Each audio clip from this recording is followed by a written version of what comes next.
Hi friends, welcome back to protector Telugu channel. So markets extraordinary అని చెప్పొచ్చు.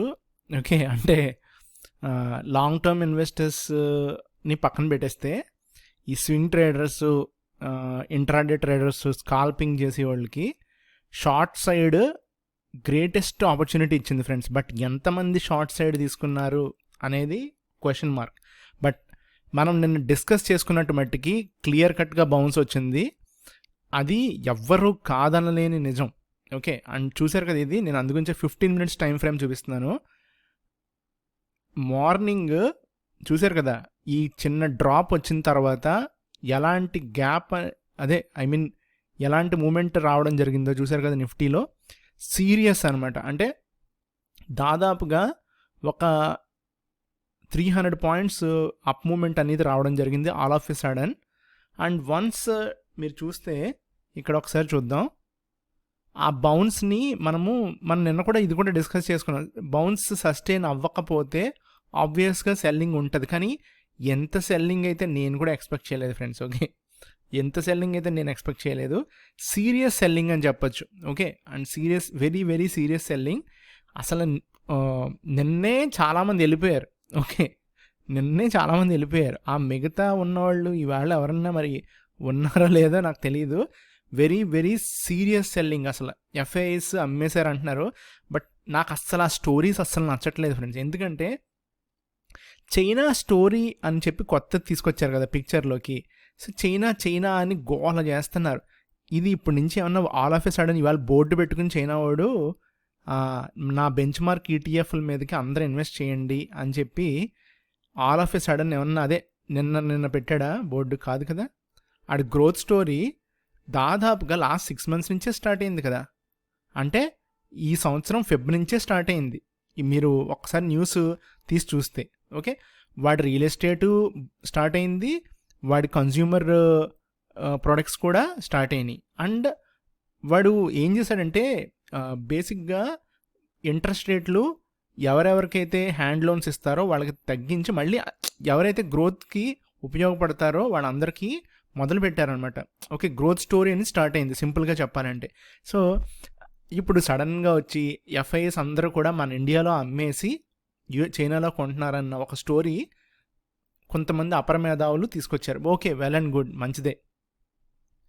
కానీ నేను మీకు చెప్పింది ఏంటి, పోనీ ఎవరు ఎలాంటి స్టోరీలు చెప్పుకుంటారో చెప్పుకోనివ్వండి. ఓకే, మనం ఏం మాట్లాడుకున్నాం, మనకు సెల్లింగ్ రావాలి అని డిసైడ్ అయ్యాం. ఓకే, నేను 1000 point ఎక్స్పెక్ట్ చేశా. 1000 అయితే వీడు దాదాపుగా 1400 points దాకా కిందకి తీసుకొచ్చేసాడు మార్కెట్ని. ఓకే, చూడండి మీరే. So 1400 points just in the span of 1 week అని చెప్పొచ్చు. గట్టిగా మాట్లాడితే 1 week. Monday, Tuesday, Wednesday holiday వచ్చింది, థర్స్డే, ఫ్రైడే. ఓకే, సో 1 weekలో 1300 points అయితే కొట్టేయడం జరిగింది ఫ్రెండ్స్. ఓకే, ఇది సివియర్ సెల్లింగ్ అని చెప్పొచ్చు. ఓకే, సివియర్ అంటే సివియర్. మొన్న మనకి జూన్ దాని పేరేంటి ఎలక్షన్ రిజల్ట్ వచ్చింది కదా, అప్పుడు కొట్టారు ఇలాంటి సెల్లింగ్.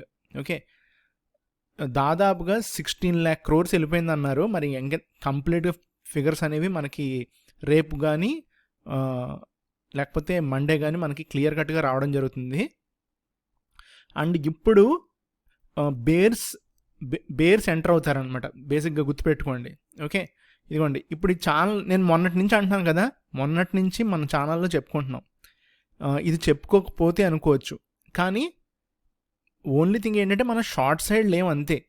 అంటే షార్ట్ సైడ్ ట్రేడ్ చేయలేదు అంతే. అంతకుమించి మనకు కరెక్షన్ రావాలి అనుకున్నాం, వస్తుంది అని డిసైడ్ అయ్యాం, ఎక్కడెక్కడికి వస్తుందో కూడా అనుకున్నాం. ఎవ్రీథింగ్ మన ఛానల్లో మనం డిస్కస్ చేసుకున్నాం. చేసుకోలేదు అనుకుంటే ఎవరెవరైతే మనం ప్రీవియస్ వీడియోస్ చూస్తే అర్థమవుతుంది.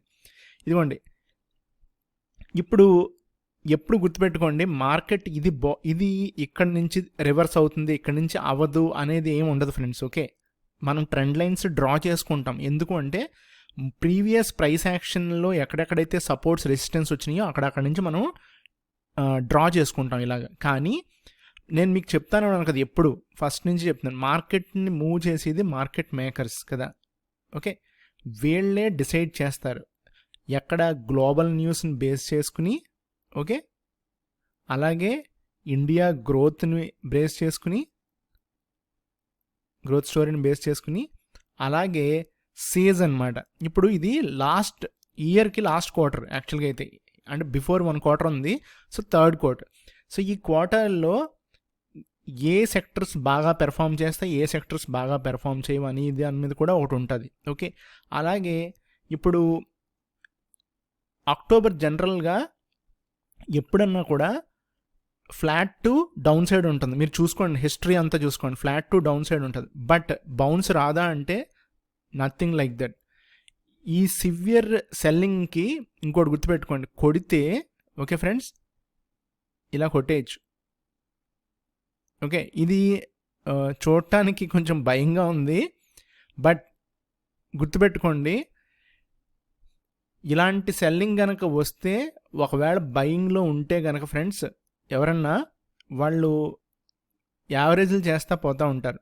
Okay, so long term investors ఎవరన్నా ఉంటే ఇది గోల్డెన్ ఆపర్చునిటీ. అంటే స్పెసిఫిక్గా ఒక 10 స్టాకులు తీసుకోవడం, ఓకేనా, coal India, Tata Motors, Tata steel, Asian paints, TCS, Infosys, ఇలాగా, ఓకేనా, ఫార్మాలో కొన్ని డాక్టర్ రెడ్డిస్, సిప్లా, అలా తీసుకుని ఏమేమైతే 10, 15, 20% కరెక్ట్ అవుతాయో, 15-20% కరెక్ట్ అవుతాయి ఆ స్టాక్స్లో తీసుకోవడం, లైట్గా వెయిట్ చేయడం.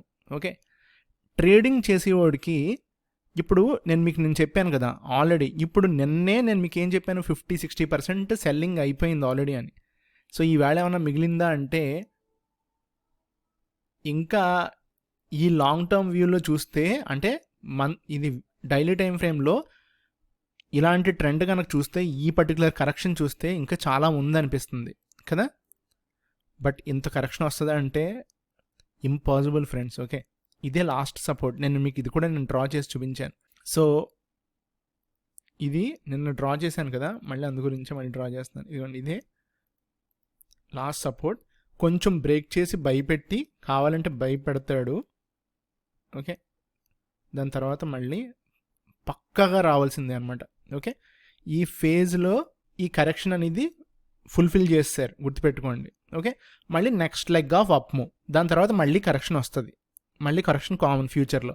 సో ఈ కరెక్షన్ కంప్లీట్ అవ్వాలంటే మట్టుకి ఈ బేస్ ఏదైతే ఉందో, ఈ బేస్ని ఆగస్టులోనే ఒకసారి రీటెస్ట్ చేస్తాడు.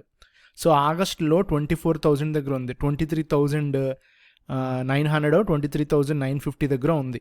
ఓకే, ఆ లోని రీటెస్ట్ చేస్తేనే ఈ కరెక్షన్ కంప్లీట్ అయినట్టు. ఈ కరెక్షన్ కంప్లీట్ అవ్వకపోతే మట్టుకి గుర్తుపెట్టుకోండి, అంటే ఈ 2 రోజుల్లో చాలా దారుణంగా కొట్టాడు కాబట్టి ఒక్కొక్కసారి జనరల్గా ఏం చేస్తారంటే,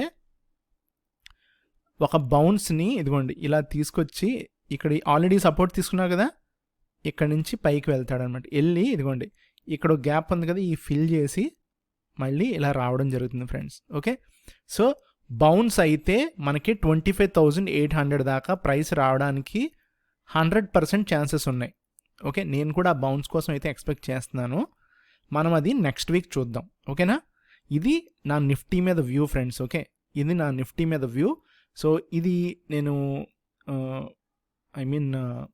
ఎరేజ్ చేయకుండా ఇది ఒక్కటే మట్టుకు ఉంచుతాను lines. Okay, and coming to bank Nifty same. Okay, ఇది కూడా ఇంతే, చూస్తున్నారు కదా మీరే. సో ఈ కరెక్షన్ అనేది ప్రస్తుతం యాక్చువల్గా అందరూ వార్ వల్ల అంటున్నారు. సో వార్ వల్ల ఇంపాక్ట్ ఉంటే ఏముంటుంది, క్రూడ్ ఆయిల్ ఉంటుంది ఇంపాక్ట్ కదా, క్రూడ్ ఆయిలే కదా ఉండేది ఇంపాక్ట్. సో ఇప్పుడు లాస్ట్ టైం కూడా వార్ జరిగిన తర్వాత ఇప్పుడు కూడా యుక్రెయిన్ రష్యా వార్ నడుస్తూనే ఉంది. ఏమైంది మొన్న ఇజ్రాయెల్, దాని పేరేంటి, గాజానా ఏదో సంథింగ్ అక్కడ ఉంది కదా, పాలస్తీనా, సారీ, ఇజ్రాయెల్ పాలస్తీనా వార్ జరిగింది. అది ఇప్పటికి ప్రజెంట్ నడుస్తూనే ఉంది హమాస్లో. సో ఇప్పుడు మళ్ళీ ఇజ్రాయెల్, దాని పేరేంటి, ఇరాన్. ఓకే, సో చూడండి కంటిన్యూస్గా నడుస్తుంది. బట్ ఫస్ట్ ఇంపాక్ట్ ఏదైతే ఉంటుందో 1 వీక్ 10 days ఆ ఇంపాక్ట్ మటుకు మనకు మార్కెట్ మీద స్ట్రైట్ అవే క్రూడ్ ఆయిల్ పేరు చెప్పి బూచి అని చెప్పి కొట్టేస్తున్నారు. ఓకే, ఎందుకు కొడుతున్నారు రీజన్ కూడా ఉంది ఫ్రెండ్స్. ఒక రీజన్ చూపించాలి కదా, ఏదో ఒక రీజన్. మనకు మళ్ళీ కొత్త రీజన్ ఏంటి, మన డొమెస్టిక్ వైజ్ మన లోకల్గా చూస్తే ఇండియాలో ఈ సెబీ వరల్డ్ దిగి ఫీల్డ్లోకి లేదు మేము కాంట్రాక్ట్ సైజులు పెంచేస్తున్నాం, ఆప్షన్స్ చేసి వాళ్ళని తగ్గించేస్తాం, అలాగే వీక్లీ ఆప్షన్ ఎక్స్పైరీస్ తీసేస్తాం, ఎక్కువ స్ట్రైక్ ప్రైస్లు తీసేస్తాం, ఎక్కువ మందిని ఈ గేమ్లో ఉండనివ్వకుండా, అంటే ఐ మీన్ చిన్న చెత్తక వాళ్ళు ఎవరైతే ఉన్నారో వాళ్ళందరినీ ఏరేస్తాం, వాళ్ళు ట్రేడింగ్ చేయకుండా చేసేస్తాం, ఇలాంటి కబుర్లన్నీ తీసుకొచ్చేసారు కదా మార్కెట్లోకి. సో ఎఫ్ఐఎస్ సెల్లింగ్ అంటాడు, చైనాలో ఇన్వెస్ట్మెంట్ అంటాడు, వార్ ఇష్యూ అంటాడు. సో చూసారా ఎప్పుడొచ్చినాయి ఇవన్నీ, ఎప్పుడొచ్చినాయి మార్కెట్స్ ఆల్ టైమ్ హైస్లో ట్రేడ్ అవుతున్నప్పుడు వచ్చినాయి. సో కరెక్షన్ రావాలి, కరెక్షన్కి ఇది రీజన్ చూపిస్తారనమాట. ఓకే, ఇదంతా కూడా 1 వీక్ తర్వాత ఏం కనపడవు. కానీ ఒక్కడు గుర్తుపెట్టుకోండి, ఇప్పుడు సెబీ తీసుకొచ్చిన రూల్స్ అమెండ్మెంట్లోకి వస్తాయి, పక్కన వారు నడుస్తూనే ఉంటుంది, ఎఫ్ఐఎస్ చైనాలో ఇన్వెస్ట్మెంట్ చేస్తారు, కానీ మళ్ళీ మార్కెట్ మట్టికి మన ఇండియాలో పైకి వెళ్తుంది. ఎందుకు? సింపుల్, ఫస్ట్ ఇంపాక్ట్ దానికి రియాక్షన్ ఇలాగే ఉంటుంది, సెకండ్ ఇంపాక్ట్ తగ్గిపోతుంది, థర్డ్ ఇంపాక్ట్కి అసలు రియాక్షన్ ఉండదు. ఎప్పుడు మార్కెట్ అలాగే రియాక్ట్ అవుద్ది అనమాట. ఓకే ఫ్రెండ్స్, సో మీరు చూడండి నెక్స్ట్ వీక్ ఇలాంటి న్యూసే మళ్ళీ మార్కెట్లో రానివ్వండి, అప్పుడు మళ్ళీ కొనేస్తారనమాట all of a sudden. Okay, so let it come down for some more time. Okay, so wait చేయమని చెప్పాను కదా నేను లాస్ట్ వీక్ నిన్న వీడియోలో కూడా. ఇప్పుడు ఇంకొక 500 పాయింట్స్ కిందకి రావాలా లేదా బౌన్స్ అవ్వాలా అంటే I don't know seriously, but market ఇప్పుడున్న స్టేజ్లో మట్టికి టూ మచ్ ఆఫ్ డిస్కౌంట్ ప్రైస్లో ఉంది, especially stocks friends. Okay, mid caps small క్యాప్స్ని అయితే ఇష్టం వచ్చినట్టు కొట్టారు, కొన్ని లార్జ్ క్యాప్స్ అయితే ఫ్రంట్ లైన్లోవి మీరు చూడండి, నిఫ్టీ 50, నిఫ్టీ నెక్స్ట్ 50లో చూడండి 5 to 7%, 12% పడిన స్టాక్స్ ఉన్నాయి. ఓకే, ఇవి నేను చెప్పేది ఈ 2 రోజుల్లో. అంతకుముందు ఈ లాస్ట్ 1.5 monthలో చూడండి దాదాపుగా 20% స్టాకులు పడినవి కూడా ఉన్నాయి, 25%. సో 30% స్టాక్స్ ఏవైతే పడ్డాయో 25% పడ్డాయో అవి కనుక ఒక లిస్ట్ మనం వాచ్ లిస్ట్ అని ప్లాన్ చేసుకుని వాటిలో కనుక చూసుకుంటే ఖచ్చితంగా అవన్నీ బౌన్స్ అవుతాకి ఛాన్సెస్ ఉన్నాయి ఫ్రెండ్స్. ఓకే, ఇదేంటంటే మార్కెట్ సైకిల్స్ ఇలాగే ఉంటాయి జనరల్గా. ఓకే, ఇది చాలామంది ఇంట్రాడేలో చేసిన వాళ్ళకి ప్యానిక్ అనిపించవచ్చు, కానీ లాంగ్ టర్మ్ ఇన్వెస్టర్కి ఇవన్నీ కూడా బయింగ్ ఆపర్చునిటీస్. యాక్చువల్గా ఫ్రాంక్గా చెప్పాలంటే లాంగ్ టర్మ్ ఇన్వెస్టర్కి ఇది రైట్ టైం అనమాట. అంటే ఇంకొక కైండ్ ఆఫ్ ఒక ట్రాంచ్కి వాడు ఇన్వెస్ట్ చేసుకోవడానికి. సో మీరు ఒక జనరల్గా కొన్ని స్టాక్స్ తీద్దాం ఒకసారి, M&M తీద్దాం ఒకసారి. ఆటో సెక్టర్ పడింది కదా, ఏం పడింది ఆటో సెక్టర్ అసలు నాకు అర్థం కావట్లే. అసలు ఏం వచ్చాడని కిందకి నేను అసలు M&M చూడలా, ఇప్పుడు చూస్తున్నాను. బోల్డ్ అంత రావాలి యాక్చువల్ కరెక్షన్ అంటే, అసలు కిందకే రాలేదు స్టాక్. రీసెంట్ లో నుంచి బౌన్సే వాడు దాదాపుగా ఎంత ఫ్రెండ్స్ 600 పాయింట్లు పైకి వెళ్ళాడు. సో నథింగ్, M&Mలో అసలు కరెక్షనే రాలా. బజాజ్ ఫైనాన్స్ అయితే వచ్చింది, మంచిగా వచ్చింది కరెక్షను. ఇంకొక డిప్ కనుక వెయిట్ చేస్తే ఇంకొక 1000 పాయింట్స్ బజాజ్ ఫైనాన్స్లో బయింగ్ ఆపర్చునిటీ అనమాట. ఇంకొక 1000 పాయింట్స్ అంటే 6,300 6,400 నుంచి ఇవే సపోర్ట్ లెవెల్స్, ఇంతకు మించి ఇంపాసిబుల్ రావడం ప్రైస్. సో 6,500 నుంచి 6,600లో బయింగ్ ఆపర్చునిటీస్ ఉన్నాయి. అంటే మార్కెట్ ఇవన్నీ నేను చూపించి ఇవన్నీ బ్లూ చిప్లు అనమాట ఇవన్నీ. ఓకే, సో జనరల్గా బ్లూ చిప్స్లో ఎంతంత కరెక్షన్ అంటే మంచిగా రీసెంట్గా వచ్చినట్టే. హీరో మోటోకార్ప్ ఆటో సెక్టర్ వచ్చేసాడు కదా, వీడు కూడా దాదాపుగా 800 పాయింట్స్ 850 పాయింట్స్ వీడు వచ్చేసాడు. సో వీళ్ళలో ఇంకొక 5% వచ్చినా కూడా అది మళ్ళీ బయింగ్ ఆపర్చునిటీ. సో సిప్లా ఇవాళ చాలా బాగా కరెక్ట్ అయింది, ఓ టైంలో మళ్ళీ బౌన్స్ తీసుకొచ్చాడు, బట్ బాగా కరెక్ట్ అయింది. అండ్ టాటా మోటార్స్ ఎక్కడుంది, టాటా మోటార్స్ చూద్దాం. రిలయన్స్ ఒకటి, ఇదిగోండి ఫ్రెండ్స్ రిలయన్స్లో బీభత్సంగా కాల్స్ ఇచ్చేసారు కదా అందరూ, తెగిచ్చేసారు కదా. మనం డిస్కస్ చేసుకోలేదు కానీ ఎప్పుడో 2 months బ్యాక్ చెప్పినట్టున్నాను. సో ఇప్పుడు వీడు 200 పీరియడ్ మూవింగ్ యావరేజ్ని కొట్టి కిందకి రావడం జరిగింది ఫ్రెండ్స్. ఓకే, ఫస్ట్ టైం వచ్చేసాడు. ఓకే, రీసెంట్గా. సో మీరు చూస్తే 600 పాయింట్స్ 500 పాయింట్స్ డ్రాప్లో ఉన్నాడు ఆల్ టైమ్ హైస్ నుంచి. All time highs 15th July, August, September, దాదాపుగా 2.5 months పైన అయిపోయింది. ఆబ్వియస్గా రిలయన్స్ ఇంకొక 5% పడితే ఇంక బయింగ్ ఆపర్చునిటీ అది మళ్ళీ, నో డౌట్ ఇంక అందుట్లో. ఎందుకంటే ఇదిగోండి ఇక్కడ ఇదంతా బయింగే అనమాట. ఇదిగో ఈ ఏరియా అంతా బయింగే కంప్లీట్గా. సో 22,600 మంచి సపోర్ట్ బయింగ్కి రిలయన్స్. సో వెయిట్ చేయాలి. ఇవన్నీ front line stocks friends. Okay, and అన్నిటికన్నా ముఖ్యంగా ఇది చూపించాలి, ఏది HDFC bank.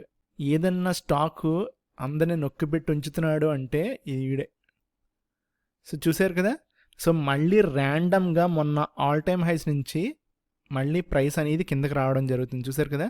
So HDFC bank కూడా ఈ ఏరియా అంతా కూడా ఇదిగోండి ఇదంతా బయింగ్ ఆపర్చునిటీ. బట్ ఇంత కిందకంటే వస్తాడా రాడా అంటే సీరియస్గా there is no answer for it. Okay, ఈడు ఆల్మోస్ట్ లైక్ ఎన్ని సంవత్సరాల నుంచి, 3 ఏళ్ళ నుంచి ఒకేలాగా ఒకే జోన్లో, ఈ పర్టికులర్ జోన్లోనే నడుస్తున్నాడు. 3 years నుంచి అనుకుంటా. 2021 చూడండి, ఫెబ్ నుంచి 4 years అయిపోతుంది ఆల్మోస్ట్. ఇంకొక 4 monthsకి 4 years అయిపోతుంది. 4 years అయిపోతుంది ఇదే జోన్లో ఉన్నాడు. రిటర్న్ కూడా ఏం లేదు వీడి దగ్గర ప్రాపర్గా అసలు. హెచ్డిఎఫ్సి బ్యాంక్ అయితే అవాయిడ్ ఫ్రెండ్స్. ఓకే, బ్రేక్అవుట్ అయ్యేదాకా వేస్ట్, అసలు అన్నెసరీ అనమాట. నేను దాని నుంచి టాటా మోటార్స్ తెద్దాం అనుకుంటున్నాను, అలాగే ఉంటుంది. దొరికాడు. టాటా మోటార్స్ ఏకంగా 2000 టార్గెట్లు ఇచ్చేసారు, ఏకంగా 2000. ఇది మంత్లీ టైం ఫ్రేమ్ నేను చూపించేది. ఇదిగోండి మంత్లీలో పైన ఎవడైతే లాస్ట్లో ఉన్నాడో వాడిని కిల్ చేశారు. ఇక్కడ చూశారు కదా, గుర్తుపెట్టుకోండి. ఇది ఇంపార్టెంట్ది, నేను సెపరేట్గా చెప్తానులే మళ్ళీ. ఓకే, వేరే దాంట్లో మళ్ళీ ఇందుట్లో అనవసరం, అది సెపరేట్గా చెప్పడం బెటర్, టెక్నికల్గా యూజ్ అవుతుంది. ఓకే, సో ఇంతే friends. Okay, so bank Nifty మీరు నెక్స్ట్ వీక్ ఇది ఎక్స్పెక్ట్ చేయండి, అది ఎక్స్పెక్ట్ చేయండి అని చెప్పను, కానీ బ్యాంక్ నిఫ్టీ రెండు కూడా ఖచ్చితంగా ఇప్పుడు ఫ్రైడే ఎలాంటి ప్యాటర్న్ ఉందో ఆ ప్యాటర్న్ ఫాలో అవడానికి చూస్తారు. అంటే గ్యాప్ డౌన్ అయితే మనకి ఖచ్చితంగా బౌన్స్ వస్తుంది, కానీ సెల్లింగ్ రాకూడదు. సెల్లింగ్ వస్తేనే ప్రాబ్లం అనమాట. సో 12-12:30కి మళ్ళీ సెల్లింగ్ స్టార్ట్ అవుతుందా అనేది చూసుకోవాలి. సెల్లింగ్ కనుక రాకపోతే ఫ్రెండ్స్, నేను మీకు బ్యాంక్ నిఫ్టీలో లెవెల్స్ డ్రా చేశాను కదా. సో నిఫ్టీ వచ్చేసి 25,800 దాకా బౌన్స్ అవుతుంది, బ్యాంక్ నిఫ్టీ వచ్చేసి 53,000 దాకా బౌన్స్ అవుతుంది friends. Okay, so thank you. And ఇంకొకటి ఏంటంటే, నేను ఈ లెవెల్స్ ఇవన్నీ కూడా నెక్స్ట్ వీక్ నుంచి అయితే ఖచ్చితంగా ఆపేయడం జరుగుతుంది, ఎందుకంటే రిపీట్ అయిపోతున్నాయి. And I don't think so మరీ టెక్నికల్గా లెవెల్స్ కంటిన్యూస్గా ఇస్తున్నానా లేకపోతే ఏంటనేది ఎంతవరకు యూజ్ అవుతుంది అనేది అర్థం కావట్లేదు. Okay, thank you.